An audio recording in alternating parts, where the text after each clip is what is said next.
our coaches of the year, and then there will most definitely be a special presentation by the superintendent for our recent student achievement scores, and that also will occur at the beginning of the meeting. And then we go into the consent agenda. The minutes from the school board workshop and student discipline hearings was the first item. The second item is to revise a student calendar for 23-24, so not for next year, but for the year after that. We did notice a typo on that, which was the day of the planning period versus for the fourth quarter there. It's been corrected. We want to make sure that we provide opportunity for our parents and plenty of time to get the revised calendar in case there was something they were planning for that particular day at the end of the 23-24 school year, so plenty of time on that one. Can I make a quick comment about Sure. calendar? I know that there was a question out there about, wait a second, there was one calendar that said that students start on the 9th of this year, and we moved it to the 10th because of the number of days, as I recall. So if anybody happens to hear that sort of question, the correct calendar is out there. And this may have been something that they looked at from So a while ago. what I've learned about that, and certainly is that it's correct on our website. Yes. Right, but what happens is sometimes people will just Google that information and they'll inadvertently be drawn to a different calendar that's been out there on the web, so to speak. And so my advice would always be to go directly to the board website, because that would provide the most accurate information and prevent that issue from happening. Thank you. So the next item is personnel consent agenda. So the personnel consent agenda, of course, will be updated on Tuesday. You can see quite a few actions. There'll be some job descriptions. I'm going to call your attention to one of the job descriptions that will be posted there, which is kind of related to a different item. You'll see the stop loss gap dealing with self-funded insurance in there. In order to help facilitate that, the jobs coordinator of health, and this would be a person that would help April Riley within that division and do some of the new things that are needed, not only promoting wellness, which, by the way, we've received accolades as to our wellness program and how we treat our employees. And really, part of that program is to help employees realize that they're in control of their health. And they should be doing things. I know, every New Year's I always have my resolutions, which are broken by the second week of January. And I think we all do that. But to have somebody coordinating that mission is there.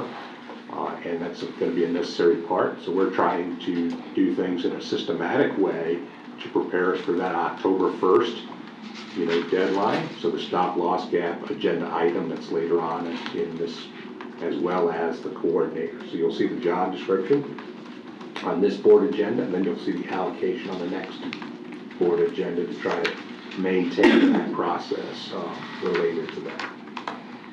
Okay, so number 4 is academic services, out-of-state and overnight student travel. Next is our dual enrollment articulation agreement with FSCJ for our dual enrollment program. Next is the approval of the purchase for iReady Math. This is a renewal of the contract that we have. I believe that we saved about $31,000 in the process of renewing this contract. Always nice to hear that. I was going to say, any of those contracts you just bring right to us, yeah. Next is the renewal for Neptune Park, the lease agreement. If you recall, it's a 10-year lease, and our 10th year is coming up.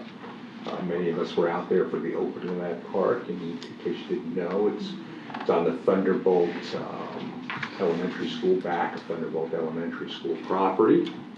And it's a great example of the school system working with our partners at the BCC in order to provide these opportunities for children in the community. They did a great job. And it's a on beautiful that park. facility. It is beautiful. Too, if you've never been back there. Next, we have safe crisis management training.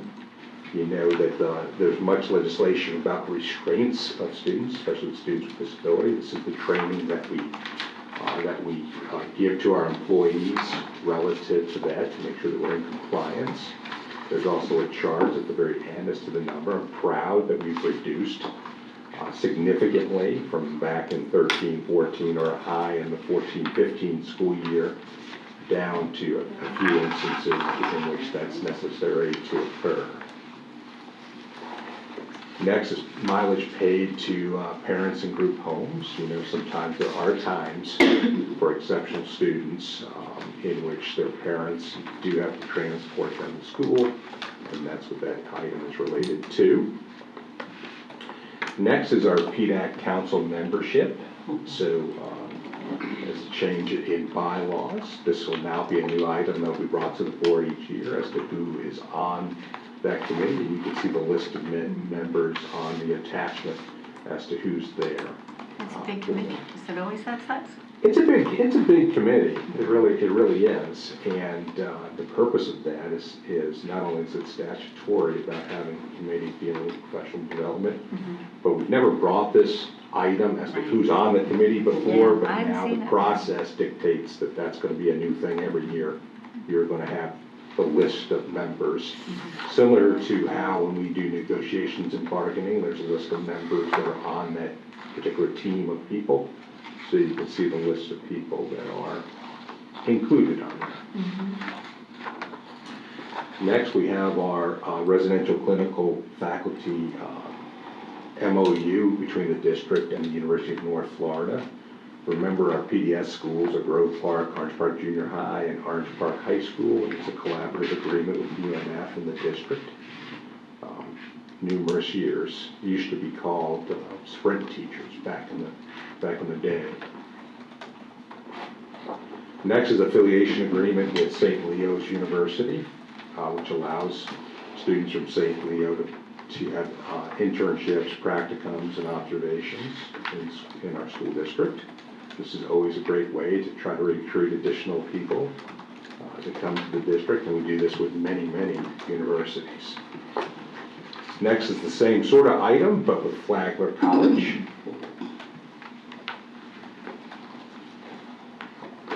Next, you can see the proposed allocation changes for 22-23. You can see some of the changes that are a result of adult and community ed and some of the reorganization that's happening there.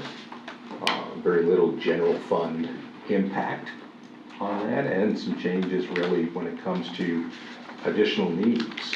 We have noticed an increase in the number of pre-K students, and so you can see the increase there of W. Cherry in particular, the number of students involved and additions there. Right now I feel like we're strategically in a good spot, both when it comes to staffing. I think we're at 43 vacancies, considering the word was 9,500 statewide. To be at 43, I think is great work by our HR department and everyone else, because let's face it, we're all recruiters.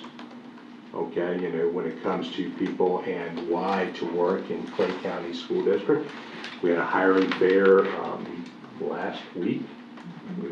The days seem to go, I can't remember when I did what, but I think it was last week, and I was impressed that over about 100, a little bit about 100, I know that we gave out like 20 some odd conditional offers of employment at that, and we just have to continue to hammer away at attracting people to come to Clay County Schools. So if you were to ask me, is it a challenge? It absolutely is a challenge. You know, how I, wake up every day and with pride come to Clay County District Schools to say our challenges are far less than other people's challenges. And that's how I kind of talk myself, through it. I see people with 400 vacancies, and I just wonder, how you do that, right? So if you're looking at 43, we have 42 schools, so you would say one per school. Our goal is to have every position hired. That is always the goal. Please keep in mind that sometimes people resign or decide to retire at odd times. I can recall as a principal having somebody the Friday before students started on Monday is when they resigned. You know, so there is no, the number of 43, those might get hired, but there's additional people that then make a decision. So that number kind of goes back and forth depending on what day you ask the number for that. But I feel like we've done a good job in providing a variety of ways to bring people in. And when we had the in-person fair, there's a group of folks that just wanted to meet people in person. Didn't want to go on a computer and do those kinds of things and go around and actually meet our principals and hiring administrators. So that's kind of where we are when it comes to staffing. Next is deletion of certain items report. Next is our contract renewal for mechanical and electrical engineering and architectural engineering. And you can see the list about 3/4, almost toward the end of the paper, as to the companies that were awarded to extend their contract with the district. Next is an award bid for digital surveillance system build, as well as chillers. And you can see at the bottom, the digital surveillance went to Security and Fire Electronics Company and Communications Inc. And then the chiller services went to 3 other groups, including Air Mechanical and Service Corp. And Brooks Building Solutions. Next, we have contract services for our stop loss insurance. Basically, you know, on this journey to become self-funded, and really October 1st is the new claims year for us with our insurance. You know, there are certain steps that need to be taken in order to get you to that point that you're ready to do that. One of those things needed to be approved by the board was a contract for stop loss insurance. The stop loss insurance is for claims that are over $300,000. What that does is it provides protection for the district, because now, remember, under a self-funded program, we are assuming the liability involved for high claims involved. So in order to provide some measure of protection, this is necessary. You can see the companies that were brought forward and the recommendation of Sun Life as the company that we would go to relative to our stop loss insurance. For the average consumer, for the employee, when it comes to their health care benefits, they really shouldn't see a change. The only change that an employee would see is now, because you have a separate pharmacy, not all done through United Health, you now would have a pharmacy card and your United Health card. Great care in the process was taken in order to ensure the very least disruption when it comes to medications, etc. But you can't have it, you know, 100 to 100%. It doesn't work that way. Okay, so there could be, you know, somebody that comes forward and says, hey, you know, this is different from the previous year, but that's a 99, you know, % of the time. That's not the case. It's a match. Right? So that's what we're attempting to do. Any questions on that? I know there was a question at our last meeting about that, and then we kind of pushed forward on this, and the Valley Group's been a great partner. I know that Doc met with them on yesterday. Yes. Yeah, I think I had just asked, because at the time, we were talking between 250 and 300, so I wanted to know where we ended up, so 300 is. So 300. Yep, it's a good number. Okay. Any questions? No. Okay. So then we're going to go to the interlocal agreement for our radio system. So you know that one of the things that we're in the process of doing is updating our radio system. This would allow our bus drivers to have better communication, having multi-channel communication, which is an issue before. Instead of one, makes it difficult, as well as extending the range to areas of our county that are more remote, making it more difficult to do that. So this is a very positive thing. Remember that this is a system that's also on the Board of County Commissioners, network channel, and so therefore an interlocal agreement is necessary in order to use that system. I know that's coming up on tonight's BCC meeting, inside information. But yeah, it's my understanding you're attending. Yes. Awesome. Do you need any support? Backup? Do we need that? Do you know something? I don't see him the rest of the day, so sorry. I can't help you. Yeah. Our police department already has the capability and communication with everyone. Did you want to add something, Mr. Bickner? No, I haven't seen anything back from the contract that was resubmitted. We worked on it back and forth, and then finally I sat down with Ms. Ellis and some others, and I rewrote the thing and got it down to a compromise number. They were at 198, and we were at 63. And so there were, I think I represented 100. I'm assuming that that's what's going to be signed. We don't know. I haven't seen anything. I haven't seen the agenda. They're talking about it tonight, negotiating tonight. It's gonna come from their board. So we don't know where we're. We don't just financially. Yeah. And then we'll move it forward.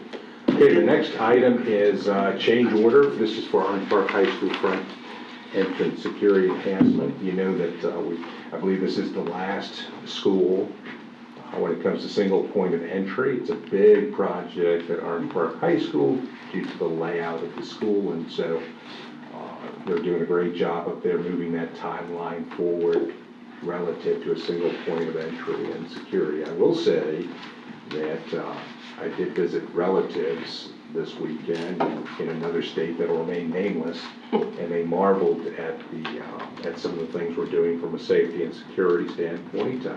My sister works in the school system. My brother-in-law is a bus driver, so we talk shop, now and again on all issues, and so they were amazed at some of the things we're doing. And single point of entry is certainly one of those. It's very challenging in Florida because we built the buildings many years ago, and of course a spread out campus due to our beautiful weather in Florida, which makes securing those campuses and all of these things necessary to occur. This is the very last school relative to that particular issue.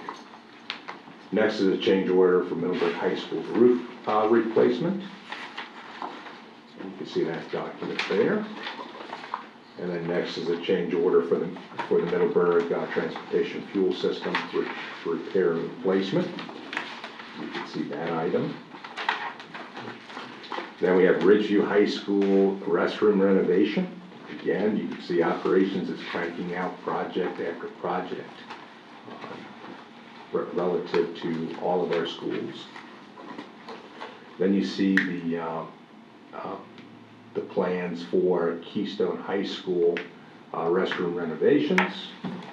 I have a question, Dave, Sure. to the office workers. What restrooms are you referring to? Is it going to be all inside the school, or There's some in the school, and then the biggest problem right now is the one at the stadium. right? So that one. And that one's included as Okay, well. but it's also some inside the school as well. Yes. That was my question. Thank you. And next is the GMP for Keystone Heights Elementary School, that project. And just I want to again put it in a plug to while we're there to go ahead and do the second phase because it's going to be needed. And again, we've already approved one development and there's another one in the hopper. So I think we need to really, while we're, like we discussed many times, construction costs are not going to get any less. So thank you. And pre-qualification of contractors is the next item. Next, we're going into D1. D1 is the public hearing for the human resources policy, and it has to do with HB 7 and ensuring that we're in compliance with the statute relative to the policy. Any questions on that one?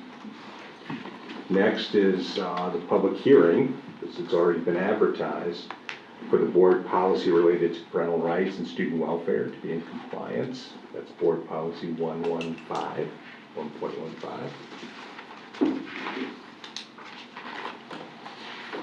Next is human resources, and there's nothing there yet, thank goodness. Next is a item that I'd like to talk a couple minutes about before we went into this. It's the approval to advertise the notice public hearing for our school board manual for procedures for media services and instructional materials. And so I think it'd be appropriate for me to kind of give a synopsis of where we are in the process. And much thought and effort has been applied to this particular policy and some of the procedures that are going to be used. Remember, this too is on track to be a public hearing, and a board member, Ms. Gilhousen, come forward expressing some concerns related to this particular policy. And I've had great time to take a look at it, and I thought, it'd probably be good to explain what we are doing relative to this. And I think that what I'm about to say will address many of the concerns and also provide a safety net in this particular situation and kind of address both sides of the issue. People are passionate on both sides of an issue in today's world, and so I recognize that, and I view the role of the superintendent to be the person who kind of brings people together, because ultimately it's about student achievement, and it's about what students learn, right? And so if in fact we're focused on other things other than that very fact, then that kind of distracts from the mission at hand. And so just like with anything else, when you're talking about whether it's policy, or in this case it's procedure, the intent of all of these policies was just to simply put the district in position in compliance with the statute. We recognize that there'll have to be some changes in procedures, in other words, the way that things are done, depending on what occurs through the process. And so I thought it'd be important to kind of start off like, hey, what are we doing relative to this issue?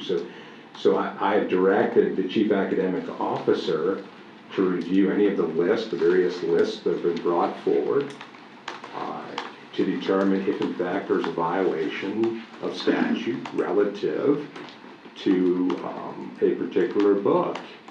If in fact he makes that determination, he can then institute a challenge form. It would still come forward, go to the committee, just like every other book would. The important part, and part of the policy that was set forward, right? Because there's a difference between policy and procedure. The policy is meant for us to be in compliance with the statute. As a reminder, not all statutes are in policy.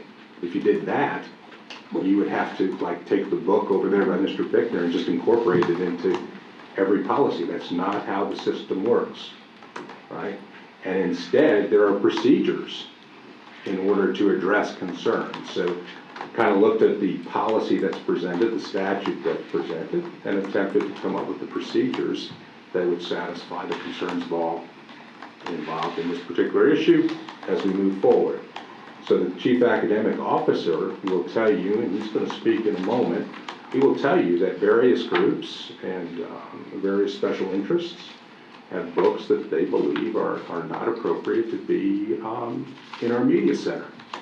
That idea of somebody bringing forward a book that's not appropriate for students to view has been going on for, I'm going to say decades, because I don't want to sound dramatic and say centuries, because I can't hold it back, but certainly decades, and even in Clay County, the issue for decades has been brought forward through my 32 years within the district, right? So we have to apply a little bit of history and a little bit of context to this issue. I think that the reason why we would want the chief academic officer to review these is because it's come to our attention that perhaps some are in violation of statute. And if that's the case, then we need immediate action on that. But we still have to follow the policy of the committee meeting in order for the committee to take a look at that book and make that determination. But I would imagine there would be some that would in fact meet that definition. We also want to provide the opportunity for our media specialists to review their books and have the opportunity to deselect a book that they found within their collection that may in fact not be appropriate to be in their school. I know that the one book that was brought forward was purchased in 2005, was not checked out since 2017. I still believe that the media specialist should have the opportunity to deselect those books that are deemed inappropriate. In addition to all of that, we've established, and I'm not aware of other districts, but I haven't heard of anybody, what we believe to be another transparent step, an affirmative step to deal with this issue, which is that we have the technology for a parent that has any concern at all. They have two options. You can write an email to the principal expressing the fact that you don't want your child to check out a book at all. If that happens, the parent would then be entered into Synergy, which coordinates with Destiny, which is our media. And when a child would attempt to check out the book, that becomes flagged, and the individual would know. And this way, the book is not going to be checked out. The second option of the parent wants the child to check out the books, but wants to know the book that's being checked out. We have the technology. It almost sounds like a $6 Million Man, right? We have the technology. We can do this, right?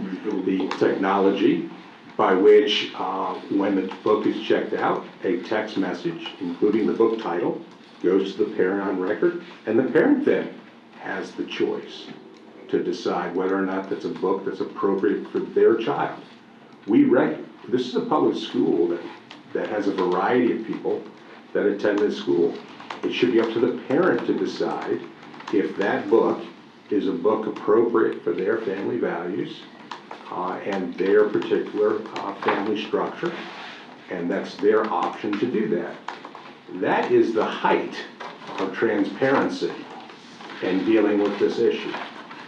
The fourth thing that we have done is we've stopped purchases of library books until such time that there's clarity on the issue in what is very confusing law that has been brought forward. Some of the words that are used within the statute are nebulous and are not descriptive. And so when you look at that, both reviewing the ones for particular issues that might be objectionable and might have certain parts that violate the statute, we can take immediate action on those. We can provide our media specialists with the opportunity to deselect those, because that is something that has happened recently, and I'm sure Mr. Daly will expand upon that. We're providing parents the opportunity to have total control. There's no more total control than my kid's not going to check a media book out, so I'm concerned about this. Or I want my child to check it out, but I want to know the name of the book. And instantaneously have that. There's no greater level of transparency for families when it comes to the issue of books. And then we stop purchases until, I think that those are four pretty affirmative steps in dealing with the issue so that we can address the concerns of all, provide a rational way of dealing with this issue and it's brought forward, and then attempting to do what it is we came here to do, which is teach students. Right? And that's kind of the point that I would like to make. You know, I would imagine as we go through this process, what will happen is we'll be able to determine those ones that kind of rise to the top, and we can address those. But then there'll be other ones that are kind of in the gray area, right? And that's when it's so important for people to that if they have a concern, to follow the process. It's easily achieved, right? We're asking people for two things. We're asking people essentially for the title of the book, and then we're asking them what about that book is objectionable. in order for the challenge to move forward in a way that the committee can deal with it, you would have to tell us what you find to be objectionable, and it shouldn't be guessed upon by the people who are on the committee. And so it's really simple. Here's the book that I find objectionable. Here are the parts of the book, or what's said, or what's done within the book that I find objectionable. We want to provide good customer service to people, and the only way to provide good customer service is to have the ability to analyze what the issue is. So we're asking you that if you do find something objectionable, please go ahead and write down and to be descriptive about what the issue is, so when it comes forward to the committee that we can deal with it. Now, I'd be remiss if I didn't give this person the opportunity to speak, because while I'm talking like I've done these things, it's really Mr. Daly that day in and day out deals with the issue and has done a marvelous job. I don't think there's not a single person has told me that he has not returned their phone call. He's not been collaborative with every group that's out there that wants information, and has really done a masterful job of navigating through what's really a difficult type of scenario.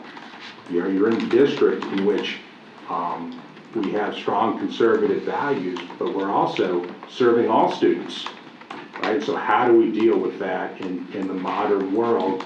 And he's kind of navigated some tricky waters to kind of get us to this point. So I'd like to give Mr. Daly an opportunity to express whatever else you think I haven't covered, or you'd like to express as the guy dealing with this every day.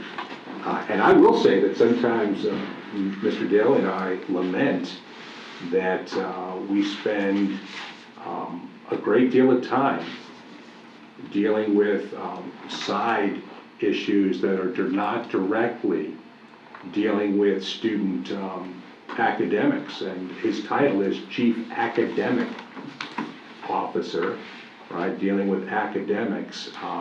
But I think it's important that these sorts of issues are dealt with because parents have brought them forward. We should deal with it.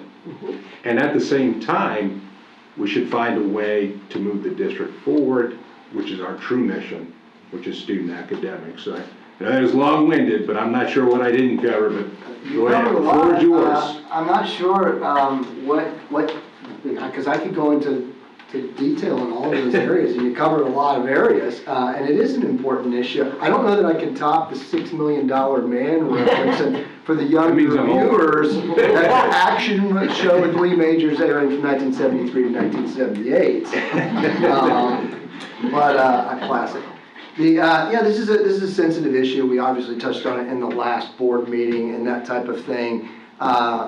This first came to my attention last November. If I go into too much detail, board members, please stop me. And when an advocacy group came forward and they said, hey, we have a single book, we want to bring it to your attention. There's one copy in one high school. Can you look into it? When I reviewed the book, we presented it to the media specialist, and she deselected it from the collection, and there ended the matter. And then subsequent to that, additional books came forward, and it was sort of periodically we'd see another one. What happened over that time period, let's say the intervening months between November and now, was parent groups around the country began to sort of organize and scrutinize, because I would imagine, I don't know this for sure, but my guess is that all libraries, school library systems, sort of operate in the way they onboard collections the same way, right? They use the same publishers, and the publishers offer up to them collections of books that they think are high interest and appropriate for various age groups. What we found in this process is that what some of these publishers labeled as appropriate were clearly not, at least by Clay County, Florida standards, and by Florida law. And I'm not just talking about the law that was implemented July 1, but even the previous statutes. And I've referenced 847 before, but that's been on the books for quite some time. And as Mr. Brodsky articulated, there are books in sort of different categories. There's ones that are sort of obvious, egregious examples that are violations of the law, and then there are ones that are more subjective. So for me, how we initiate the process is important, because while it's sort of a slam dunk with some of these books, some of the others are going to get trickier and more subjective and argumentative. and you will have opinion weighing in. So I want to make sure that the process, whatever we embark upon, is done soundly so that doesn't come back to haunt us at a later date. At the same time, I recognize the urgencies. Kids are returning to school shortly. And that's been problematic because the implementation of the law was July 1, and the people that deal directly with this, the media specialists, have not been at work, right? They're soon returning. So I get the timelines are challenging because of when the law went into effect. But rest assured, we are aware. The superintendent has directed me very recently to go out and say if I could run some, well, let me back up a second. So these parent groups come forward with these lists. The lists come from these different advocacy groups.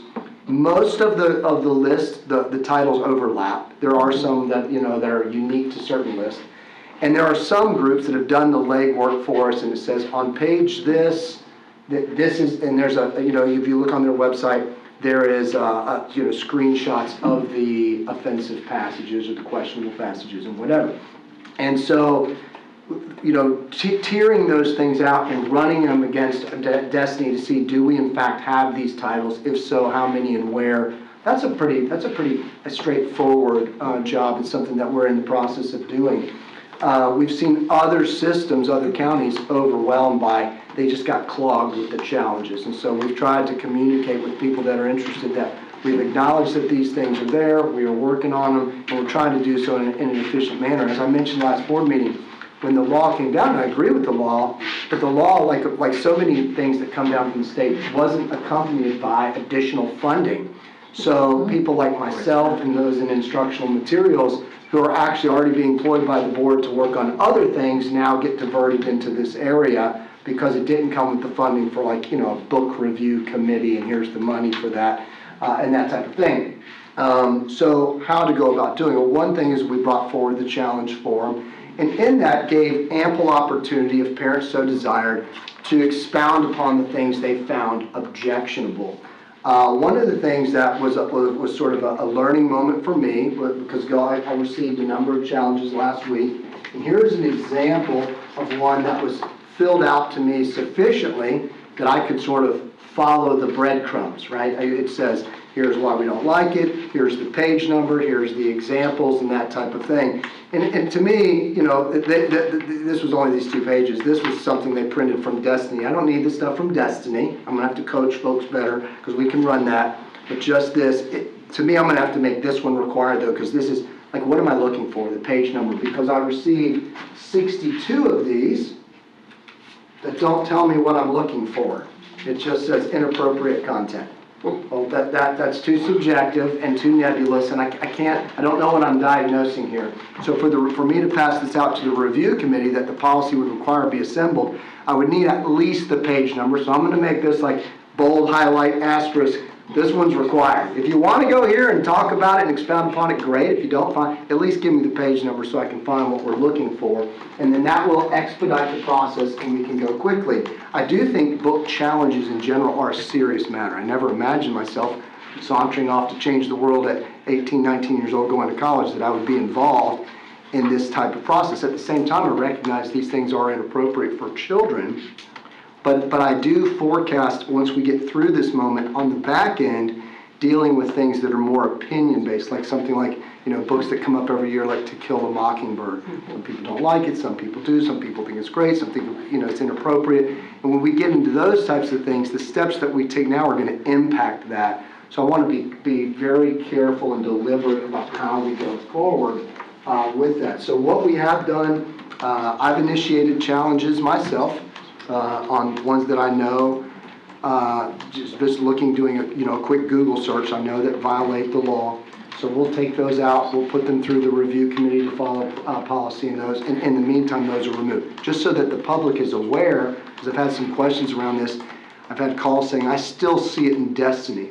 That's correct. The title will remain in Destiny until such a time the review committee rules it as inappropriate. Once it's deemed inappropriate by the committee, then it will be removed from Destiny. So it's taken from the shelf immediately to ensure it doesn't fall into students' hands.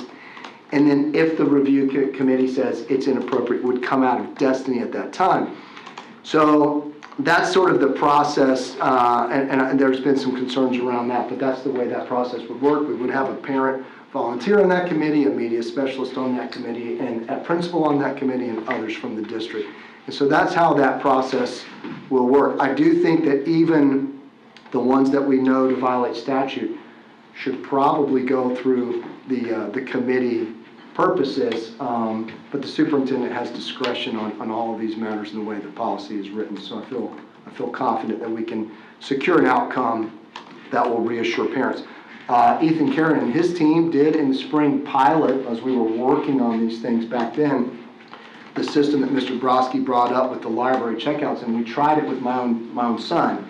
So he was a 7th grader, he checked out a book, and ding, I got an immediate message on my phone, and it said, your son has checked out this book, please, we encourage you to talk to your children, so that I knew right away what material he had accessed. He wasn't carrying it around surreptitiously in his backpack or something, so that I, as a parent, could have conversations with my child about what he's reading, because I would imagine that, for different parents, different value systems, knowing the capacities of their children, what's appropriate for my son, someone else may not think it's appropriate, and vice versa. So that was, as Mr. Brodsky said, as transparent as we could possibly make it without just being the district that shuts down libraries, right? And so it is a tricky area, to make, because we all want to make literacy available to our students and make them well-read and worldly, and at the same time we want to protect them from things that are inappropriate and help their parents to navigate these things. So we feel like right now that we're in a very good position. I would say that we're in a better position than any other district of which I'm aware. I'm very proud of that fact. It's not perfect. It still is new. We will continue to monitor the process and review and amend the process as necessary if we see glitches or imperfections in that process as we go. So any questions about all of that? Yes, ma'am. I do have a procedural question, and I'm putting my teacher hat on. Yes, ma'am. We go to the library, a student has been hearing about these books, obviously. Kids are going to be very curious right now. And we have books pulled from the shelf. And in Destiny, it's my understanding I can go as a student and reserve a book, if that's and say, hey, I don't see the book on my bookshelf. I know it's available in another high school. Can I reserve that and have it sent over from that high school? Well, if it's challenged, it would be pulled at all the schools. Correct. But if a student is, and I don't know if this is available, I don't know the procedure. So if, let's say, I want to reserve that book for when it's available, would that then also be provided to the parent? I guess they could still You know what I mean? sorry, I lost my place. I guess they could still put it on hold, but I'm checking out everything to me, so it's not going to be available for checkout. Got it. But would the parent be notified that the That's the student key. has reserved Right. the book? I don't I don't think that's in the- Destiny's smart, but I don't know how smart. And perhaps, we certainly look into it. I'm just sort of throwing that out as a, No, Kids parents are can gonna go be kids. into the Destiny Figure account it and out. look to see if they have something on hold. Yeah. But I don't know if it's going to send a message anyway. Yeah, and the trickier thing, and I didn't address this, and I should have, is, I think we can look back historically and explain how books arrive like this, because you look back some of these books that, as Mr. Brodsky pointed out, have been in there 15 or 20 years or longer. But what do we do about books coming forward? And that's sort of the million-dollar question is what do we do? Because if a publisher deems the book appropriate and gives it a glowing review, it's kind of a Trojan horse, right? It looks good and it comes in, and to me, it's just not realistic to have a media specialist the media centers are very busy in our schools. And they're not just places that people come to check out books. They come there to study, they come there to work on the computer, to print out things, those types of things. Some teach classes. Some teach, many of our media specialists teach classes.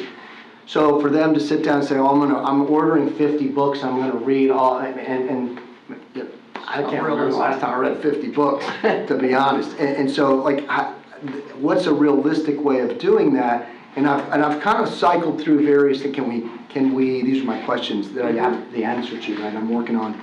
Can we reorder books that we've used successfully before? Like, can I reorder the Harry Potter series? It's worn out, we need a new copy. Would that make sense? Do we need to freeze copies? Many districts are freeze purchasing relative to new novels and things like that until we have more transparency from publishers. And I don't know the gravitas that Clay County may or may not have relative to publishing houses. I mean, do they care if Clay County, Florida says, we're not buying any of your materials until you make it more transparent? I don't know the answers to those things, so I think we have to tread cautiously going forward in terms of what we're doing with onboarding books going forward. So I think that conversation needs to continue right now. I don't want to have a knee-jerk reaction. At the same time, I don't want to open up the door for things coming in that we're not aware of and that we can't certify as being appropriate. So that's one that we're still working. I feel good about everything else. I do feel good about that in the sense that we don't have to take action relative to that right now. We have time to think about that because we can simply put a moratorium on it for the time being and continue to work on that problem. And when we come forward or some other district comes forward with a solution, we can present that to the board for your consideration. So any other questions around that? I have a question. Okay, so someone challenges a book. So is that book taken off the shelf Yes, at ma'am. that time? Okay, then how long does a review committee have before that decision is made? I mean, because I understand you've gotten a lot, so Yes, ma'am. it's a So job. that's a good question. So what happens is once we've reviewed once we've received the challenge, the quickest possible turnaround would be it has to be in the sunshine, so it has to be noticed on our website. Okay.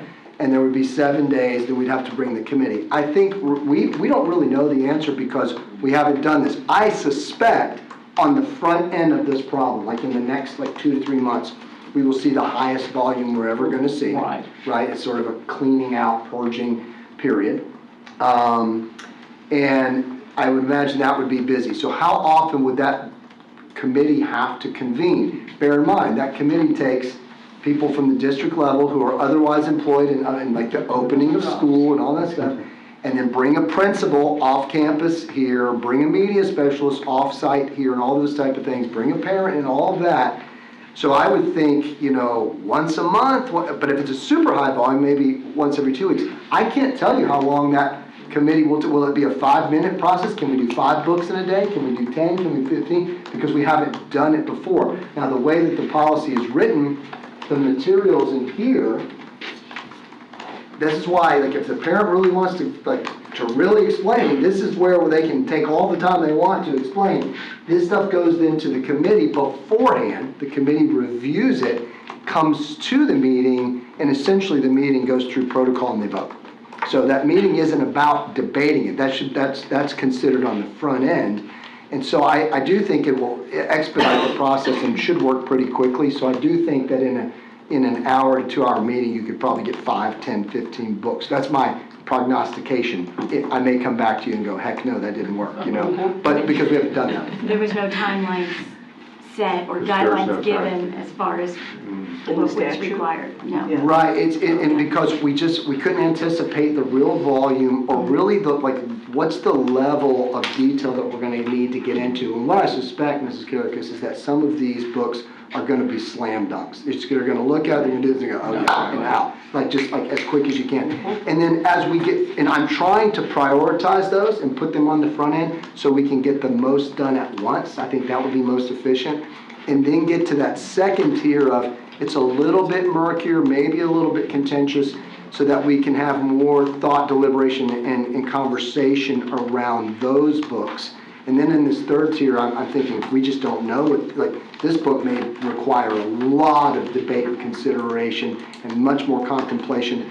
And I'm trying to put those on the back end of this list. I think that will be most efficient and most appropriate relative to the serious nature that some of the books have versus others, if that makes sense. Are there any questions? Yeah, now if a challenge is submitted and it's not adequately filled out or you don't have enough information, do you send it back to the challenger? What exactly happens? That's a great question. I never considered the fact that we wouldn't have a page number on it, right? And that was my growth moment there, and that I have to put that on there as a requirement. So I tried to do some homework on my own and figure out how to, because we had 67 challenges, right? 5 of them were complete, and 62 left me wondering. So I could do legwork on my own and did with Mrs. Gann and Mrs. Johnson, and we found 20 or so that we felt like, okay, we know what they were probably going for, but we're guessing. I need to clarify on that because it is the community members' challenge, not my own. And then you're using your opinion and not what they were Yes, specifically ma'am. looking for, so we want to make sure we're. And I'm not trying to cause any parent or any community member more work at all, trying to make it super simple.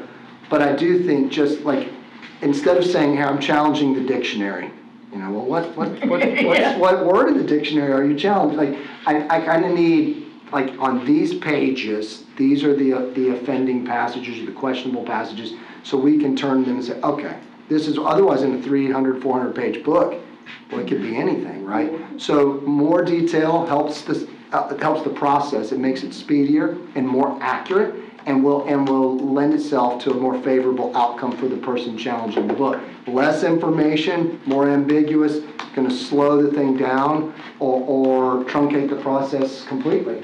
So I will, after today's meeting, I will call those parents back or those community members back, explain the process and ask for some clarification. And if they can be forthcoming with that information, then I can go ahead and put the challenge form in the pipeline.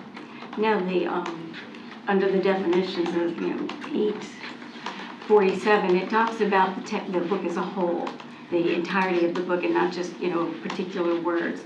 So when the committee's reviewing it, is that going to be part of our procedure to make sure that it is the book as a whole?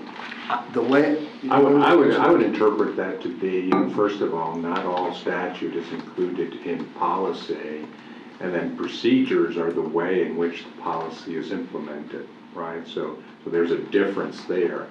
I would make the argument that some parts of some books are clearly violations of the statute. Right. And therefore that's easy to determine. I think that the more that it's a nuance type of scenario, the more you have to understand the context of the book. So there's a sliding scale, and that might be wise, or a reason why that kind of language is not included in the policy, because that's procedurally how that would be done. For me, sort of a litmus test is if it's inappropriate for two adults to read to each other in an environment such as this, then we really need to take a very long and deliberate look at why would we have it available for students if adults find it I agree with inappropriate. you. So for me, and that doesn't mean that I'm saying that book may not have tremendous artistic value in the adults fair. I made that point at the board meeting last night. There's a real delineation in my mind between the First Amendment and the public library, and I would stand in front of that library and advocate that all the books, even the ones that I despise and find reprehensible, should be made available, because I don't think you can have a free society without it. At the same time, I would make the same argument that in the schoolhouse, there are so many things that are inappropriate for students because of their age, maturity levels, that type of thing, and specifically relative to the values of their household and the people that are raising them, and those are conversations that should be had between them and their parents. So I think if we use that as a sort of a common sense guideline, we're going to do all right with this. It is a unique challenge. It's different. At the same time, it's been fascinating. After a decision is made, one way or the other, whether it's stays or whatever, I guess the challenger, who's notified about that? So, I mean, yeah, I think we would, well, one, there's a number of levels of notification that are involved. Yeah. By the new statute, the superintendent is required to report to the state once a year all books that have been challenged and what was the outcome of that. So that's part of that. Obviously, the people making the challenge would be noticed. And then, are there any considerations around the idea of keeping a list of these things and making them public? So I haven't got to that yet. I don't know. I haven't seen what other districts are doing. Again, these are sort of uncharted waters as we're going through the process. So I hate to tell you we're still building some of this stuff, but we are in that process. because I would think we would want to let the public, especially any Oh, yeah.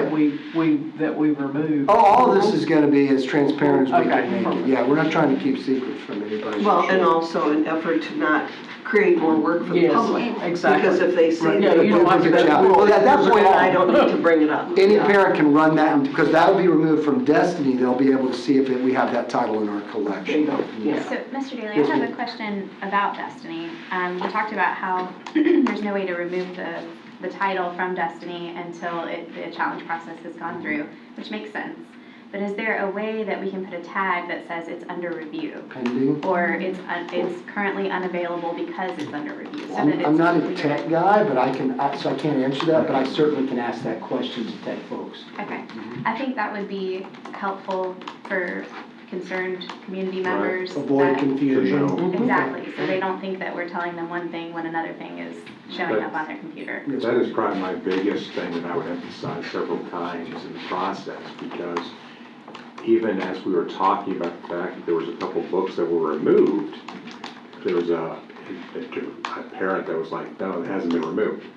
Just because the title's still in Destiny doesn't mean that it hasn't been removed pending. Right, but I think there are a lot of community members who are hesitant to trust the system when the system Right. has failed, right? So I think that the important thing for us in transparency and accountability is rebuilding that trust so that they know the message is very clear. If we can find a way, and I think So- we need to find a way to show in Destiny that this book is under review. How about this?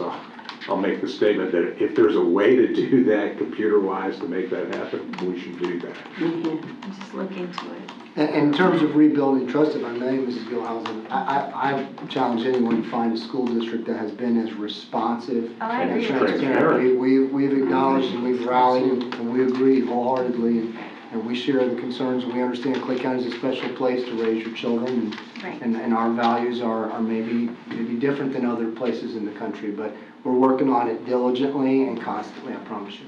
And I think that, again, that's a huge step and an advantage that we have in Clay County to rebuilding that trust. And when I speak to the erosion of trust, it's not just unique here to Clay County. I think, like you said, there's advocacy groups popping up Yes, ma'am. across the nation, and just this I don't know, I guess, general feeling of distrust between what used to be such a trusted institution of education for parents and their children. Yes, ma'am. Mrs. Clark? I just wanted to say that I was fortunate enough to be part of that November advocacy meeting. And I thought it was wonderful that you came up with the idea regarding the email or the text message to parents. Obviously, at that point, we had a good working relationship between the groups and the district. And it's sad that putting a trifold in front of your face at a school board meeting hadn't happened. And I think we have to address some of what happened at that meeting so we don't ever run into that again. Oh, it's been, But- people are passionate about it. Yeah, I know. But a lot of it's unnecessary, so takes up a lot of time that we need to be working on the book issue. But if you would, because I still attend a lot of the meetings, so I can hear what's going on, different meetings. Some folks have stated that their child checked out a book at the elementary level or whatever, and they didn't get notified. Can you explain the process of if they have to? So it would take, Obviously, they've got to give us it would take a simple email to the principal saying they're requesting that, and then it would be, the child would be marked in Synergy, which then translates to Destiny. So the parent has to sign up for that? Yes. Okay. And when did that go into effect? Now, Recent, Yeah. not the start of the Yeah, last there'll be school year. something that's notified to parents as we start to embark on the new year. Well, and just here again, the teacher hat's on, and I'm thinking the first weeks of school. And we have to go through so many different signatures and so many different, have you read our lice policy? Have you read our safety policy? Have you read our such and such policy? Sign these sheets. And we don't want that lost in the process. Yes, ma'am. Because this is something new and different. we can. And the more people know about it, We'll I think- highlight it. I realize it's going to create a lot for media specialists, but It may not, it may just be a simple. Yeah, that's what it'll be. We designed it in such a way that it shouldn't require any work at all for the immediate specialist. Because and Let as technology do the students work. set up their, I mean, they have to know their little student, I'm thinking of those kindergartners going into the media center for the first time, when I've got my number, but that's, those are the sort of things. Scanning it will trigger it. Yeah, So that, and right. once let's say it does start in kindergarten, will this persist then throughout? Or does it have to be an every year sort of thing? You know what I mean? Can that? Well, I think we're going to embark on this year, and just like the challenge is, we'll know more as we go through the process. Right. I think it's important to emphasize that we're talking about a extremely small percentage of books in the total realm of things, and we're also talking about a small percentage that would want to take advantage of such a policy or opportunity. But it's important to us, since we serve the entire community of Clay County, for everyone to have that opportunity. So I think what I heard from Ms. Gilhousen at the last meeting, as I listened over that little box there and kind of put it together, is that we should have this discussion out in the open that we just had, and that there be transparency, and you can see that there's tremendous transparency. I would echo what Mr. Daly said, that I don't think there's a district that has been more transparent.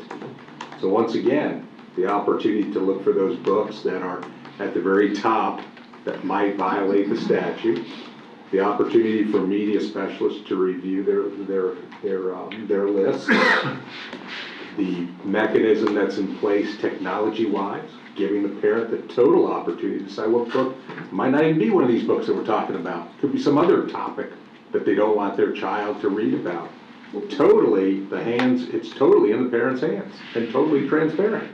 And then the stop of purchases until a review of how to do that in a way that addresses and provides some clarity to that issue. And I think what I heard was that this discussion should happen in the public the way it just happened, so that everyone can hear the concern that we all have on this issue. What affirmative steps have been done? We've outlined them.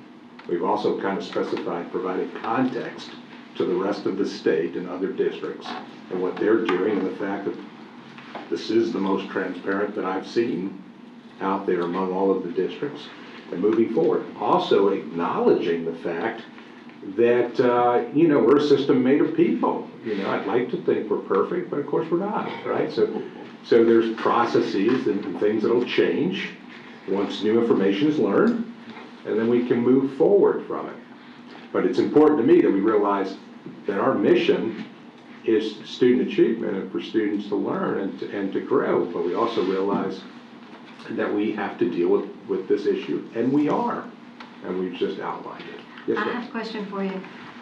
With this whole process, do we have an application or a process where the volunteer parent can, volunteer? Do they go online and submit something? Will we have multiple? Because we can't expect one parent to do all of it, to be on that committee. So Mrs. Johnson, at my request, has put together a sample electronic form via which a parent could, choose to, request to be in the applicant pool, volunteer pool, and from that, just like we would with media specialists and principals, randomly select parents for those meetings. And so I've approved the form in its current form. We just have to get the approval of Mr. Brosky. So that should be forthcoming, certainly by the time school arrives. Just so parents know if they want to be on that committee, and there will be some that would like Sure. to, but there's a process for them. And it would be remiss of me not to add that, our media specialists, through this whole process nationally, I think to some degree have been besmirched a little bit. And our media specialists in Clay County are wonderful educators who work very hard on behalf of students, trying to promote literacy, trying to help them with a number of things. And they really are good people who are trying to help students, and they will be allies in this and go through this. And nobody it will be more attentive to what's in the collection than they will, I assure you on that. So I just think that needed to be said. Is there any other questions? I'd just like to say thank you, because I know staff has worked really hard on bringing all this together and putting it together. We spent some time on it. Thank you, yes. In addition to everything else that you do, so I appreciate it. Thank you. Well, our media specialist jobs have changed a great deal too from years past. I know at the elementary school, they teach classes all day. At high schools, they're in charge of a lot of times TV productions, all kinds of, it's not just textbooks, instructional materials. Yes, it's digital materials, it's all kinds of things. So it's not, it's very different now and they work very hard. So, and I appreciate their efforts. Thank you. Any other discussion on that? Just one comment.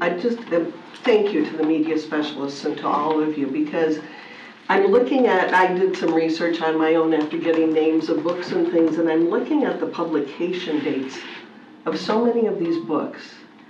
And they were well before probably most of our media specialists were media specialists. Yes, probably so. And they are taking the brunt of a lot of this criticism. And it's not appropriate because these people were not in their positions when these books were purchased or put on the shelf. But they've done it with grace. And they are probably, even though they don't start until next week, I'm sure they have been, just like most teachers, have been in their classrooms, have been setting everything up. I'm certain the media specialists have been in their libraries doing the same sort of research that we're all doing, and even more so. So thank you to them, and thank you to all of them, because it really is a critical position for our schools. Okay, are we good with that item? So, I had suggestions for some of the language of the procedural manual, if you guys are interested in going over that now. Yes, this would be the time for that now, yes. So it's not attached to this agenda. If you want to follow along with me in the redlined instructional resources manual, actually let's start with the library procedures. Is it the red line procedural manual? The redlined library procedures manual. Is it up on the screen? Let me do it. It's not. It's on Last month. It's on last week. Last month. Not Okay. last month. Last week. Okay. Yeah.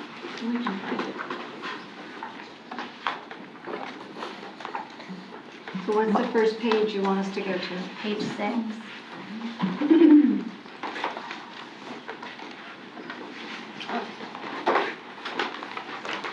Definitions? So I had a, excuse me, I had a question on page 6, the Library Bill of Rights. My understanding is that that applies to public libraries, not school libraries. So I wasn't real sure why that was included in our policy.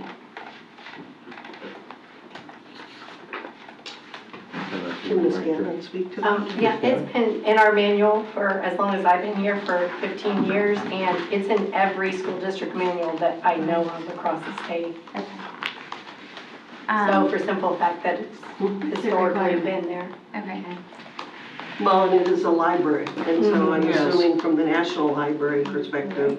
Well, I understand that, but it's, the American Library Association is a professional organization that put this together, so it's not really, a Bill of Rights by statute or by law, it's by organization. So, I understand and obviously appreciate every one of these tenets when it comes to a public library, but if you read, let's see, the 2 asterisks at the top of page 7, it says Clay County School Board policy and Florida statutes take precedence over any statements made by the American Library Association. So it just to me feels like it makes the policy longer and doesn't necessarily need to be in there. That was just. But it's not hurting anything by having it there, because it's what you're used to having, what other districts have, so we're in line with other areas, other districts. So. Okay. Page 8.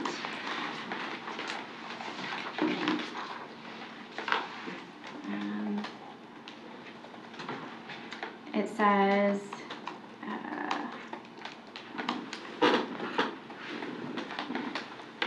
under this committee may consist of, we're looking at the heading is School Library Media Advisory Committee.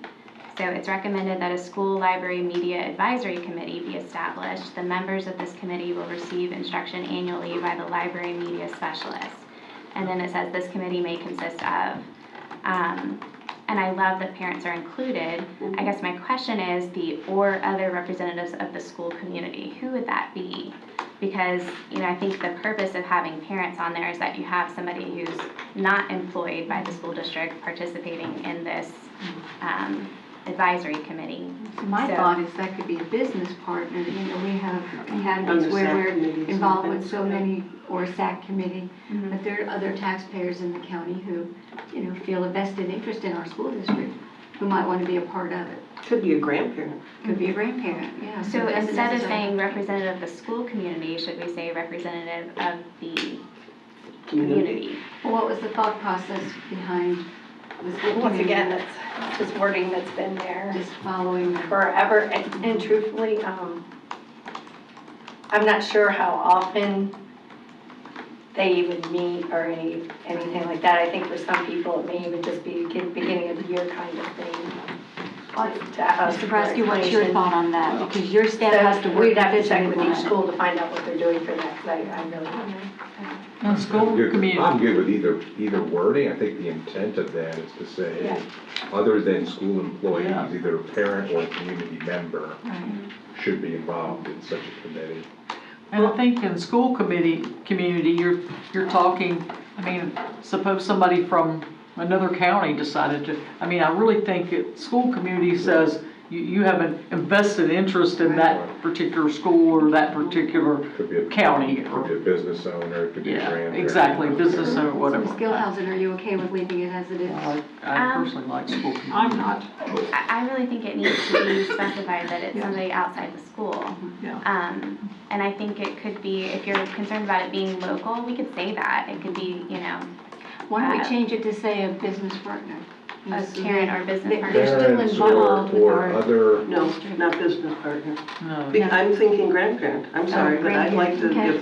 if So there's you want to something keep going it on. it might- representative school community, because that does. I cover- like representative of the school School community. community. I like it Because too. that's within that Mhm. area, and all of our Okay. areas are And covered. you could put examples, because, maybe put out the beside if you want to, but I think school community says. you want somebody other than, you want to make sure that it's somebody But other than a board it's got employee. public input, because Yeah. if you look at what the committee's activities may include, and I'm thinking long-term, like Mr. Daly was saying, to expect one person to read 50 books before they're purchased, Mm. that's a huge task, but if you have a committee Mhm. that can split the list up 7 different ways, it becomes more manageable.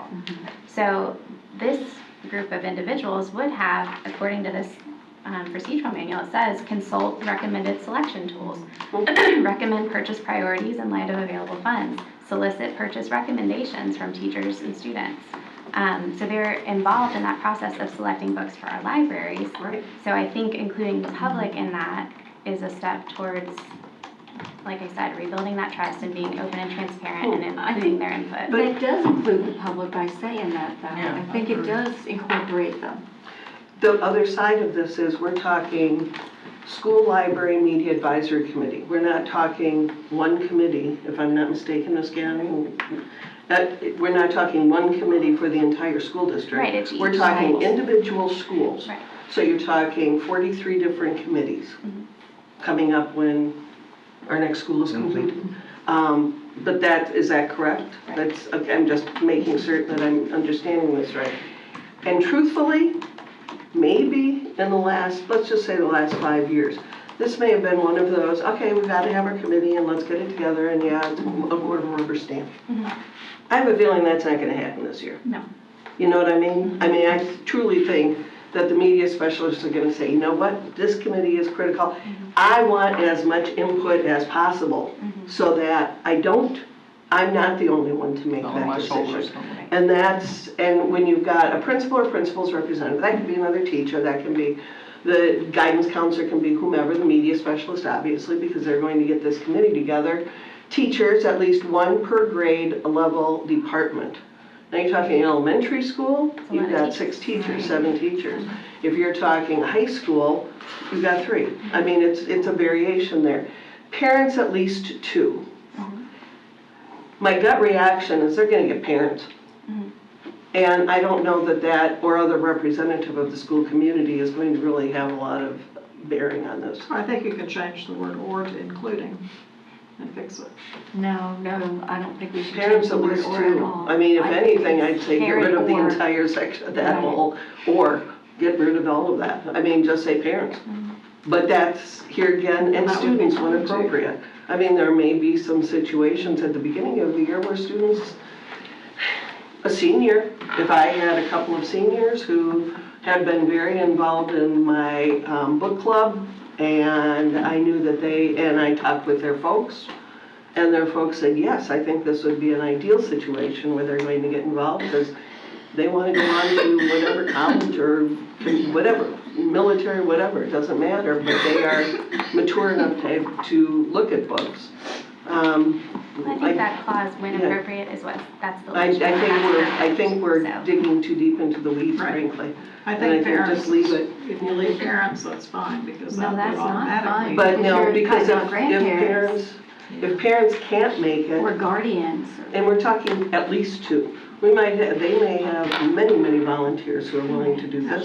So when I But where there first, might be other outside interests, like I said, a grandparent or a guardian or a person who partner. had been involved with it, Right. wants to get involved, they can volunteer. so clearly I read it as the intent is to have somebody other than Yeah, I do too. Yeah, school officials be exactly. involved in it. That's how I first read it. I didn't think of it the way Right. that you thought of it. And so Well, I that's- just know that it's a sensitive subject right now. Absolutely. And I feel like That's if the we can, intent. right, and I understand that, and I believe that that's the intent, that of course schools want parents to And participate. this is including everybody, it's inclusive. Right. I think. It was personal preference, but if you guys don't agree, like I said, this policy belongs I to the think board. that's okay, yeah. All right. That's so my personal feeling, yeah. Page 11. We start talking about Florida Teen Reads. So the Florida Teens Read is a list of 15 titles chosen by a committee of media specialists across the state to engage high school students. If you read from their website, the intent of the selection of those books is to challenge the thought process of the students who are reading the books. Therefore, sometimes the content tends to be controversial. So, given the nature of the environment we're currently in, my preference would be that if we are advertising recommended reading lists in Clay County schools, that those books have been deemed appropriate by whether it's the media center specialist at the individual school or a curriculum advisory council or if it's a district list. But I have concerns when we talk about how these particular books that are so egregious ended up in our libraries. Like we've said, it came from publishers. So when we're trusting outside sources to tell us what's appropriate for Clay County, I worry that we're going to get ourselves into trouble. So, I don't know how we navigate through this, but it sent red flags for me, and I felt like it warranted a discussion with the rest of the board to figure out what is appropriate. And I know that, like the Sunshine State Young Readers Award Program, I haven't read the list of those books, but since they're for young readers, I'm assuming that they're not. Oh, wonderful, yeah. Right. But Depends it's on, the teen but there are readers. some that also challenge Are there? what your thoughts are, sure. Yeah. Well, and you're talking the Sunshine Young Readers, that goes from 3 to 5 and 6 to 8. Mhm. As a 5th grade teacher, I had students, and there were books on both lists. And there were students in my classroom who wanted to read the 6th through 8th books. And a couple of them I'd look at and think, well, that's a discussion with the parent. Sure. But once that discussion with the parent said, absolutely, challenge them, go. You know, and there's a certain trust that you have to put into some of these programs as well. They've proven themselves in the past, and that's why they're continued to be used. The Florida Teens Read, do you have any other information about them, Ms. Gannon? I mean, And I'm I've read sorry, I this, know your I've voice read is most, rough. that's okay. I've read most of this year's titles. I really think, knowing everything that's going on in the nation right now, that they've kind of selected books that maybe aren't as challenging as past, because I'll agree, in past, some were questionable. But right now, we're not purchasing anyway, so we're not There you go. gonna have them. I will say for the 3-5 books, I hope that I can at least purchase those, because last year we bought Battle of the Books. Yes. And that is just one way for our libraries to get our kids to be lifelong readers, so. And we're continuing And- with Battle of Books. And I was just going to say, if Yeah. my books would have been purchased by now as a fifth Right. grade Yeah, teacher, and those absolutely. 3 through 5 books. And some of the books were very, I mean, I thought, this is pretty young. This is a pretty non-challenging book for the kids who are When I'm saying into this. challenging, I'm not But we're talking talking about the language, I'm right, talking we're about talking adult about the content. policy. Yeah. This is a policy. Right. This policy is for this year, if I'm not mistaken, is that correct? 1 year at this stage of the game. I mean, so when we're looking at this, and granted, yes, we're not purchasing anything right now, but this is to engage high school students, going back to the Florida Teens Read, and we're talking grades 9 through 12. And it's a variety of interests. I think that's why I was never a media specialist, because I couldn't make it through some of the topics, just because they did not interest me in the least. Topics, viewpoints, cultural perspectives, and genres. And probably those cultural perspectives are some of the most challenging. A lot of families will have questions about. Well, and if you read on Florida Teen Read's website, it says that there's adult content in these books. Who established the Florida Teens Read? Do we know? Fame. So library media specialists across the state, most states have their own reading list, and this is Florida's. I will say a lot of our secondary libraries didn't highlight or focus on the Florida Teens Reads because their students were interested in them. So they focused on other titles. I don't know of how we do in elementary world with Battle of the Books. I don't know of anything that they really did with the Florida Teens Read books like that to promote it. Yeah. But my main concern was with the teen reads, because after looking at the titles, not from this year, but from last year, I had a lot of concerns. Do they provide evaluations or any, reviews with the book from the student's perspective? I don't know Or about from from the the parent's student's perspective. perspective? I think it's from the publisher's perspective. I think And it's kind of because a they want it. synopsis. And here's one of the, I think, good things about taking a break for a minute just to say, okay, we're not going to order anything, because then we start getting some of the perspectives of people who've read the book. And we get a parent's perspective, or we get a student's perspective as well, in the reviews that they provide. And then here again, I'm speaking straight from Amazon. That's how I pick a book sometimes, so. And What did I'm not other people sure. see in this book? But it's that, there might be questionable. However, Which it's one thing if it's questionable and it's in your library. It's another thing if it's a questionable book and you have a whole presentation on your media center wall highlighting that book and recommending that kids read it. because it's part of the Yes. Florida Teens Read. Exactly. Yeah. Those are very different things. You know what But I'm the saying? title's selected by the media specialist, right? With a committee. But statewide, not local. But would these be some of the books that would come through the committee that the media specialists arranged? Well, we have, I've been meeting with secondary people who've been coming in the summer that have had time when they could come in. And they are already thinking for when they can purchase again, like the Florida Teens Reads. Could I offer PD? The list is always announced in May.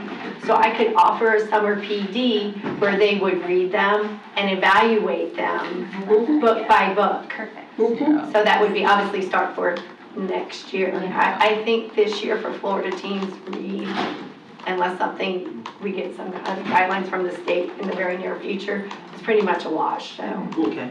Madam Chair. But should it stay in the policy? That it's a program out there. I'm not sure how my secondary folks would feel about Pulling that? pulling it. Got it, okay.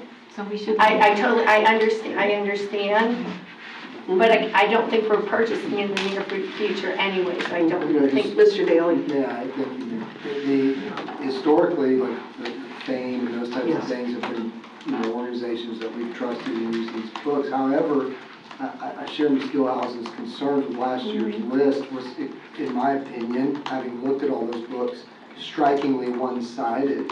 And I brought that forward to a board member from them, that there wasn't anything on sort of the other side of the dial, if you will, for a lot of kids that are typical kids in Clay County high schools. And so there wasn't anything for like a kid that likes hunting or baseball or anything, it was, without going into further detail, I had some concerns. I was told by a board member that they recognized last year was pretty one-sided, and maybe to an extent seemed agenda-driven, and that this year's list would be better. I have not seen this year's list, but whatever we do relative to that, we have to have some balance, and we have to scrutinize so that this side or that side's agendas don't dominate our library walls and influence our readers, because I think that would go outside the purview of the parent and not meet the spirit of the law.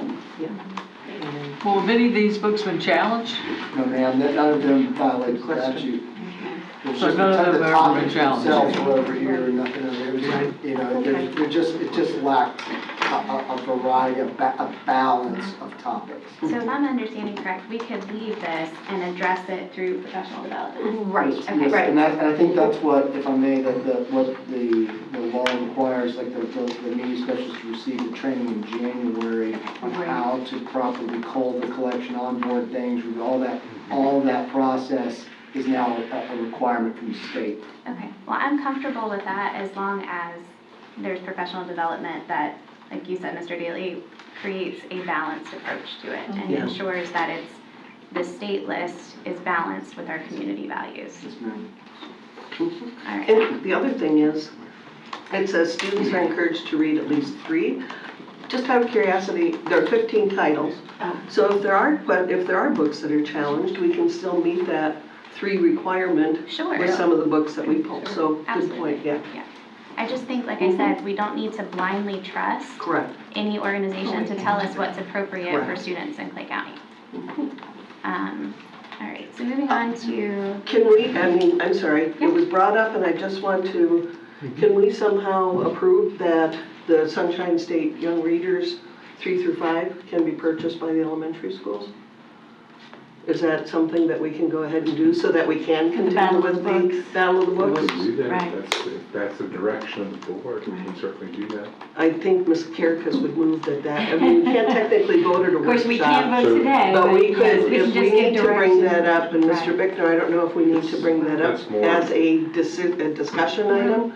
That's Because more of of a our- procedure, not, and so if you're Yeah, asking. so- It's not an action Okay. item, If because you're we If it's didn't not an direct them action to item, freeze, then so. I don't, is anyone else opposed to No. allowing the elementary schools the 3 through 5 books? no, not at all. Okay, So, just want to make sure. but I thought, where does the funding come from? Is it from the district level to the schools to purchase books? Because I thought it was internal funds that are used to purchase No, they're, school library books. No. yeah. So each school at the beginning of the year is allocated from their school funds. The principals Right, so give it's them. internal. Right. Well, we always consider, I guess, or we also I guess book fair money or things that we make fundraising, I usually think of an internal account. So this is county money. It is county. Yes, that is appropriated from the school principal. Okay. And so each school varies how much they get. Based Usually on it's about student $10 population. per student. Oh, okay. Based on But it student varies. population. Mhm. Okay, all right. Could that addresses one of the questions I had last week about why do we have, more books at one library than at the other, but it's based That's on the why. population of the school. That makes sense. Okay, so page 15.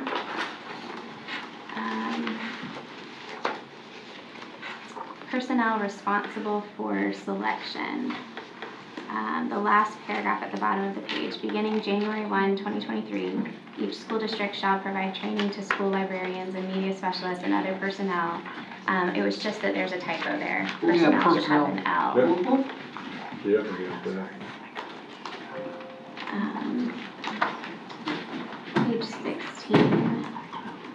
under sources of funding, What was the next page? page 16.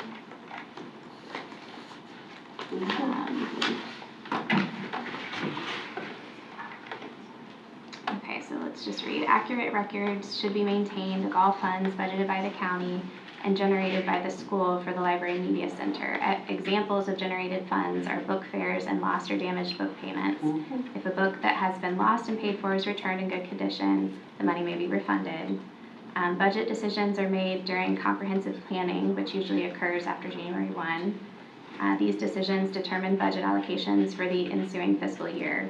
Each spring, the Media Center specialist should prepare a library media comprehensive plan, which includes a written justification for each budget item based on stated objectives, priorities, and identified program needs. And my question was, does that address purchasing books, or are we just talking about like major expenses when you're talking about a written justification for each budget item?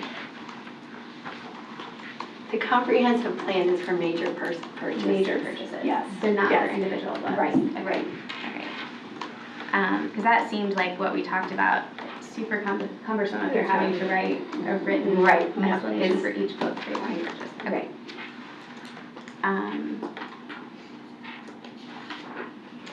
Page 17.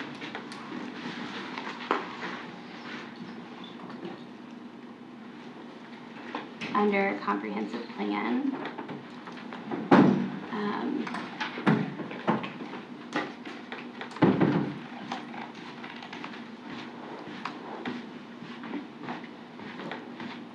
So it says every library media specialist should make plans for the Library Media Center for the upcoming year. A written comprehensive plan is an effective way to show the principal, staff, and school improvement committee the needs of your media center. This plan should include goals, objectives, an action plan, and evaluation. Items which could be included are the addition of networked computers for student or teacher use, maintenance of state standards for library materials. So if we're addressing that here, to me, that would be in the comprehensive plan would be where we could include steps for review of current materials that are available to ensure compliance with the state law. Because that's basically what it says, is that we're maintaining state standards for library materials. But isn't that already in another part of this manual? And we would just be, maintenance is just referring to what's already in the other part. Right, there's a comprehensive plan, certainly chime in, but, part of it is that each library should go through a process of weeding out stuff that's already in there. Right. If you have a book that's, 30 years old. Damaged and no longer even relevant in today's society, that might be one that's weeded out of the collection. Well, and here it clearly says maintenance of state standards for library materials. So to me, that is the mechanism there for, if a book is brought to a media center specialist, like Mr. Daly said, where it happened at Oakleaf, and they saw that this is egregiously inappropriate material, and she was able to immediately deselect it. Correct. To me, that would be the mechanism in our policy that addresses that need to get explicitly egregious material off the shelf without necessarily having to fill out a challenge form and go through that whole process for books that clearly violate Chapter 847 with sexually explicit material. Correct? Right, I think that if you're looking for a policy that perhaps grants the authority to media specialists to make that choice, then that would be one that Right. could be pointed to. They've always had the opportunity to do that, and I think they're going to do that as a result of our current environment. I would anticipate that to happen. Right. Okay.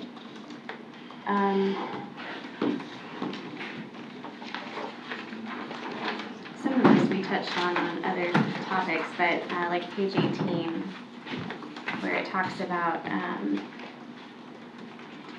let's see, each elementary school, is the language I'm looking for, so give me a second to find it. Each elementary school must publish on its website in searchable format prescribed by the department a list of all materials maintained in the school library media center. I'm assuming that's what is established through Destiny, correct? Right, that's the statute.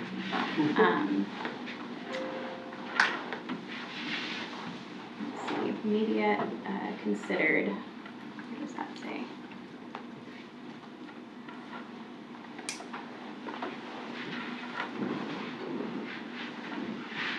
Oh, okay, so we have book selections, the red section right there. Book selections must meet the criteria that it's free of pornography and material prohibited under 847.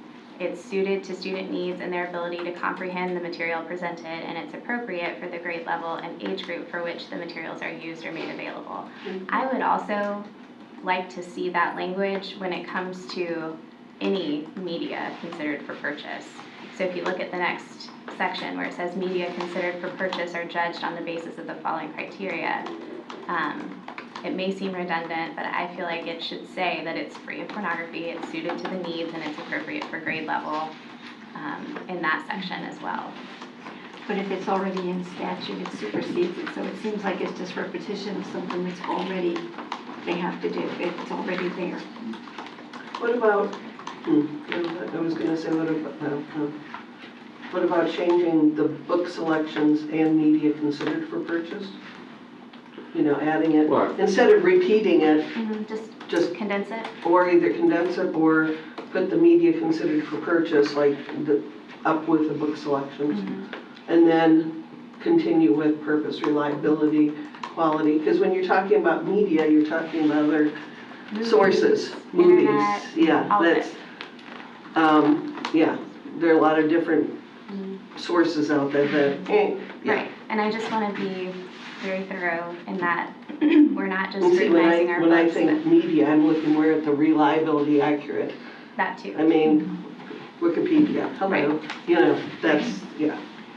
But again, it's all right there. It seems silly to just change the paragraph to incorporate it when it's there. And, you know, again, statute supersedes, you know, if it's in the statute, we have to do it. Yeah, I realize that, I just, again, It seems like making the changes just doesn't seem like it's necessary to me because it is there. I'm just thinking, can we just add and media? Book selections and media must meet. book and media I selections. mean, you're not repeating anything except adding that and media, just a thought. How does that affect you ladies? You guys have to implement all of this. Will this affect? I mean, it doesn't, It's gonna, yeah. whatever you want, I mean, right for that. I don't think that's gonna have any impact No on, impact on me. yeah. So it doesn't matter if it's there, I mean, I'll gladly add it, need it. I think just and media, book and media selections must meet the criteria. And I think that red section was added to add emphasis to that. Correct. Yeah, That's why that red section Going was to put meet in the there, statute. to spell it out definitively. for Right, people. and that's new language, right?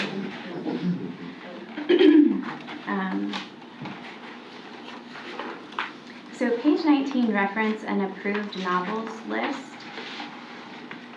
Let me see.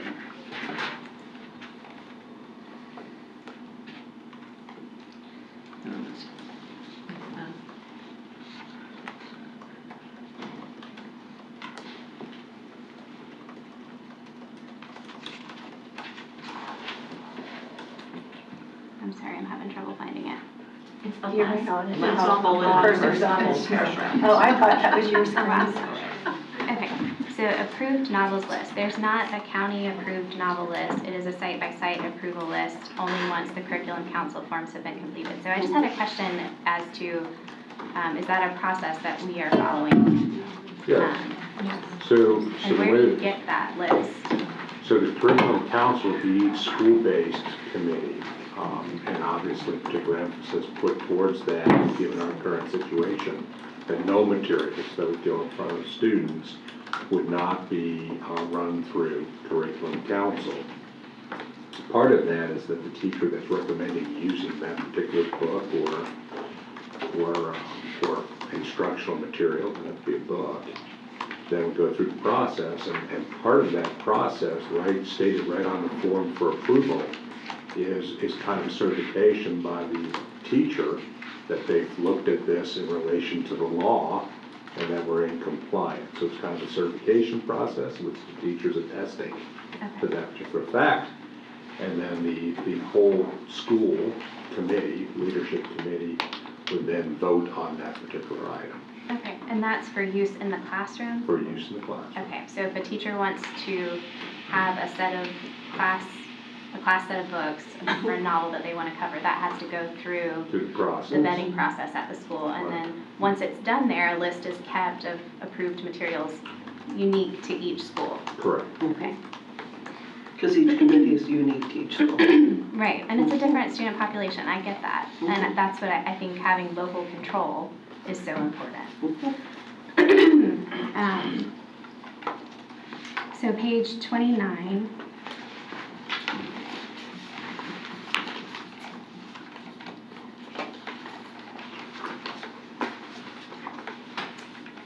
Where it talks about weeding of books.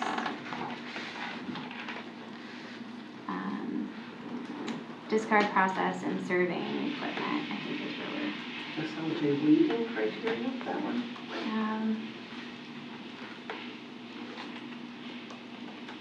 No, I didn't, not on that link, but where it talks about how we weed, there's a phrase that says weeding is continuous. And what it's based on, I think it's right there at the top. Media centers provide for the regular removal or discontinuance of books based on, at a minimum, physical condition, rate of recent circulation, alignment to state and academic standards, and relevancy to curriculum and out-of-date content. Do you feel like that addresses the compliance with state law where it says state academic standards? When we're talking about the recent legislation, it's very specific to library books, right? So I just want it to be very clear in our procedural manual that you should be, when you are weeding out books in your library, deselecting things, consulting state legislation, not just academic standards. Does that make sense? Well, when it says alignment to state academic standards and relevancy to curriculum, Right. I think that's truly going, I mean, I think it does cover the legislation as well. I think so too. And truly state law with needs to be added to this, that. I'm looking more at, No, I'm thinking of the books that are weeded and sold back to the public in public libraries and things, and a lot of times it is just, it's not been circulated, it's not been, Well, I'm just thinking for when we're talking about media centers removing books, right? Right, but we're also, I think we're talking two different perspectives, I guess is what I'm going for. This perspective is more, okay, every year and continuously, we weed books. Okay, they've not been checked out for 20 years, get them off the shelf. It's not appropriate, whatever, or.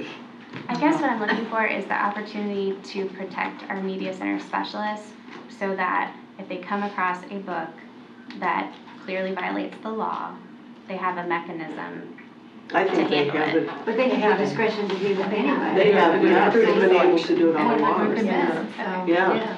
All right. I mean, we're just adding something that they already have the ability to do. Okay. Everybody agrees on that then? Okay. Yeah, I think that's. Well, we're impressed you've done your homework. Yeah, I took this very seriously. We came under quite a bit of scrutiny and I felt like it needed our attention. The other question I had, let's see, page 33. Under 2B, a current list of all supplemental materials shall be maintained and made accessible for all. Does that include teachers' libraries in their Yes. personal classrooms? So do we have a list at each school? Not a list per se, no. That's what There's- this says, a current list of all supplemental materials shall be maintained and made accessible for all. Let's Okay. read the paragraph as a whole. And as it, here again, I'm thinking my classroom library. Pretty much, if the book was in the media center,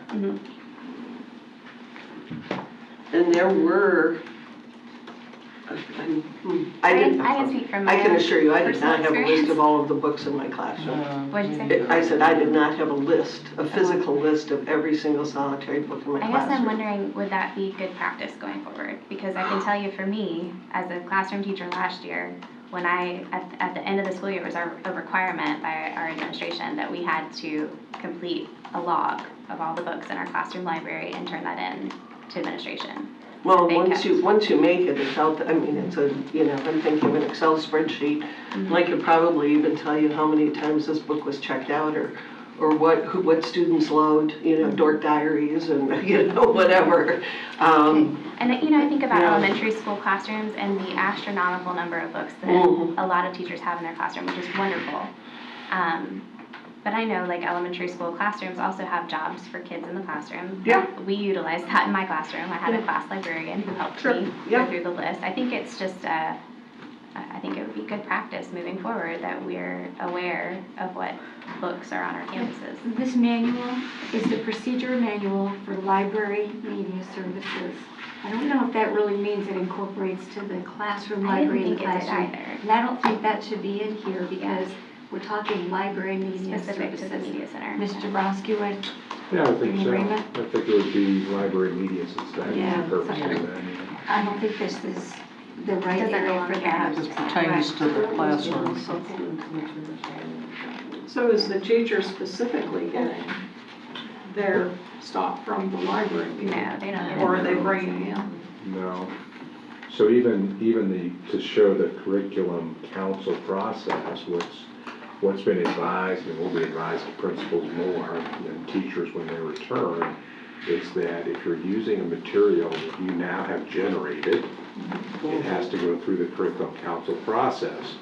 Part of that process kind of runs the person that wants approval through a checklist of materials. Does it advance the standard?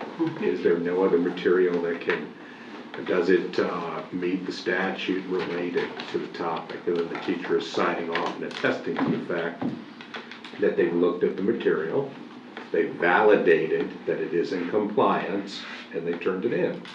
Now, just as a practical standard, not an attempt to get this group off track, related to that, just as a practical standard, when the curriculum council meets, which usually is the principal, usually at the secondary level, department heads, at the elementary level, grade level heads get together, it would be, we felt like one additional safety mechanism that the district could put in is the attesting part of it, because we felt like if many books were brought forward to the curriculum council, it would be very difficult for them to all read every page of every book.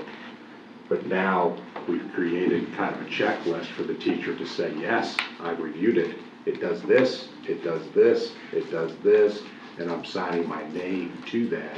That's one additional measure of safety and security in this arena.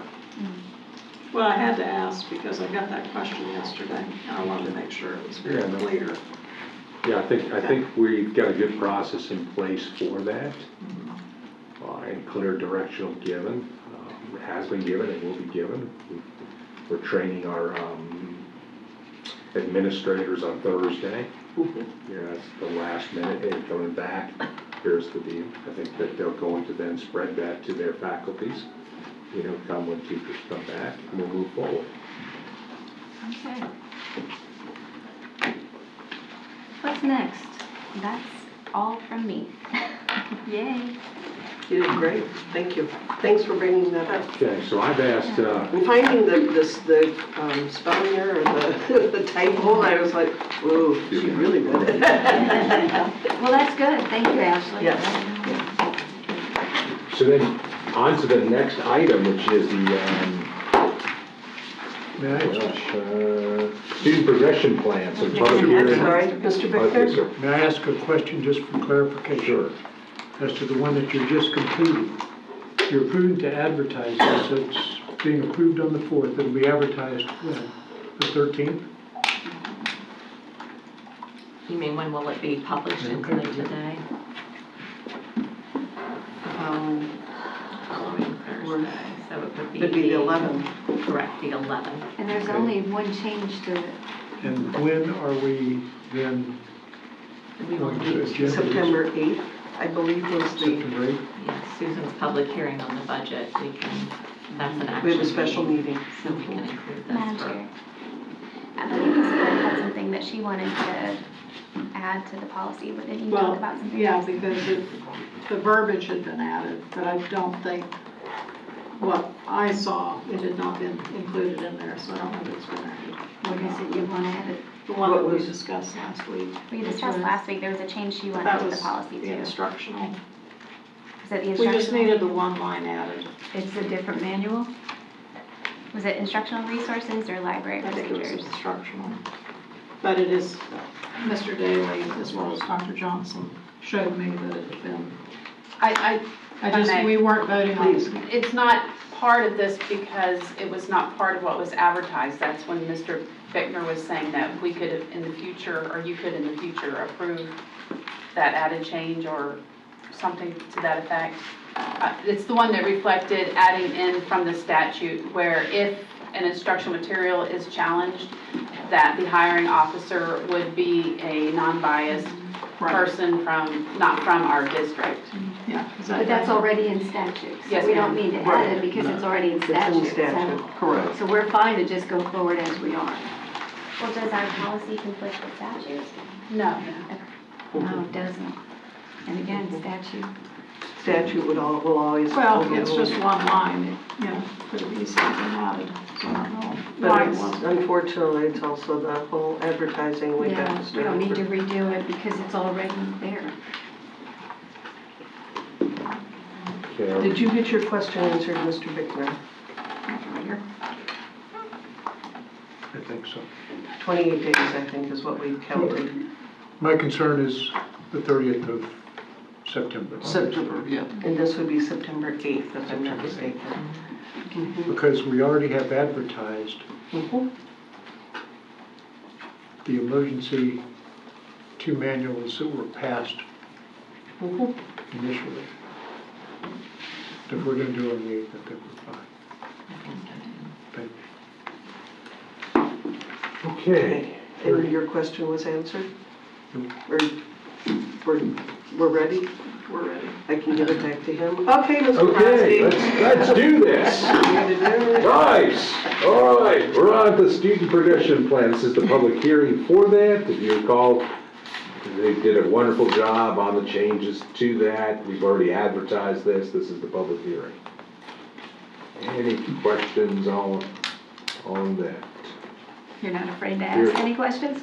Hearing none, then we're going to move on to the Student and Family Handbook and Code of Conduct. Again, we've already advertised this, and the public hearing would occur at that meeting, and there is a list of changes, a summary of changes that are encoded within there. Ms. Any Karakis's favorite question.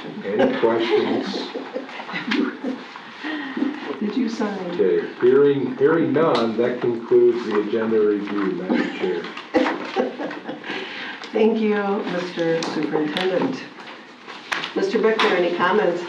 None, thank you. Ms. Bullock?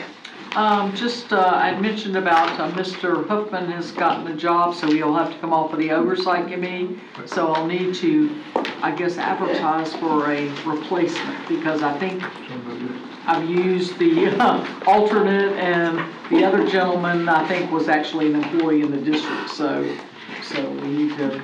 Did you have someone? I haven't thought of anybody, but I can do that. Okay, we are meeting tonight at 5 o'clock, Okay, and so I don't know, I assume that Mr. Huffman will not be there tonight. well, that's correct, he said he And so would. at some point in the near future, Okay. we could find someone to suggest that we can Okay, put in as the alternate. I'll be on a diligent search and, Do we need to advertise it on the website? yeah, that again? was my other question, do we need to advertise it?